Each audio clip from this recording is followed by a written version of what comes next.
Hi there, it's Jennifer Nassi, the Clear Skin Diva at clearskindiva.com, and I help women get that radiant skin and radiant life that they have always wanted from the inside out.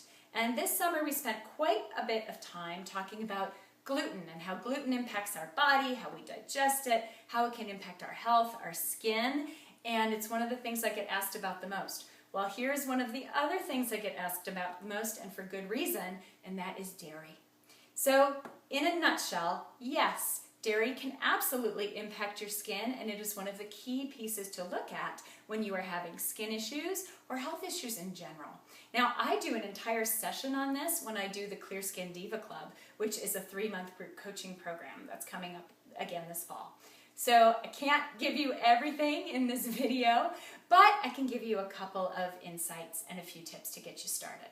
So dairy, just like gluten, when we digest it, it breaks down into smaller peptides. We're supposed to continue breaking that down. Sometimes we don't. Those peptides are small enough, they cross the barrier into our bloodstream. They even cross the blood-brain barrier. It can wreak havoc with our digestion, our overall health, our skin, our mood, everything. So yes, you absolutely want to be looking at it.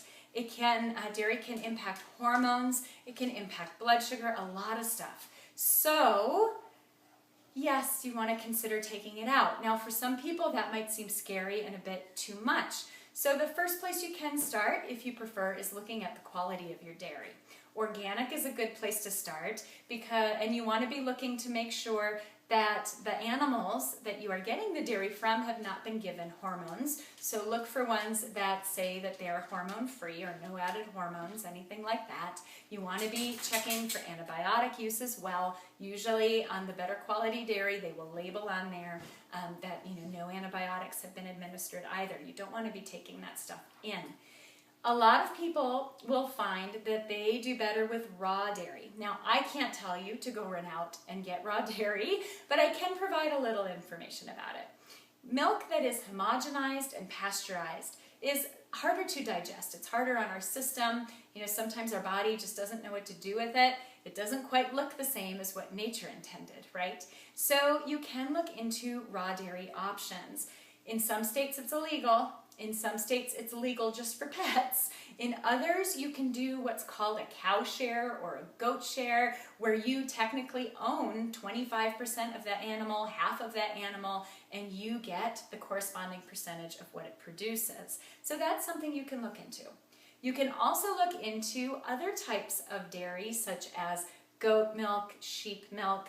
The proteins are a little smaller, so they can be easier to digest. I do encourage you to consider taking it out altogether, especially if you struggle with skin issues and really any sort of digestive or health issues. So there are some great alternatives out there. Some of my favorites: coconut milk, hemp milk, almond milk. Look for unsweetened. When it comes to cheese, that's a little bit trickier, but the best I have found so far is a product called Daya. You can get it in shreds, you can even get it in a wedge. It is a more processed food, so don't use it too often, but it can be nice if you're wanting to make a pizza or something and you're just missing that kind of cheesy texture. So there it is in a nutshell. And if you're left after this video going, oh my gosh, I know I want to do these things, but it just seems overwhelming, or I've tried taking these things out before and it's too hard to do on my own, well, you have support coming just around the corner. The cleanses, we finally have a date set, September 21st. Put that on your calendar. The 7-day cleanse and the 21-day cleanse will be running then, so stay tuned for information on how to get registered and started with that.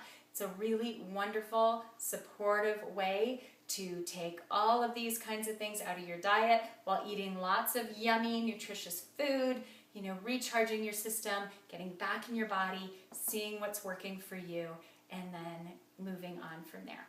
So I hope you found this helpful. I'm curious and want to know. Leave a comment below the video. What did you find most interesting? What was your aha? What are you planning on trying? What have you maybe tried in the past? What's worked for you, what hasn't? Connect with me, let me know what you think. Until next time, take care.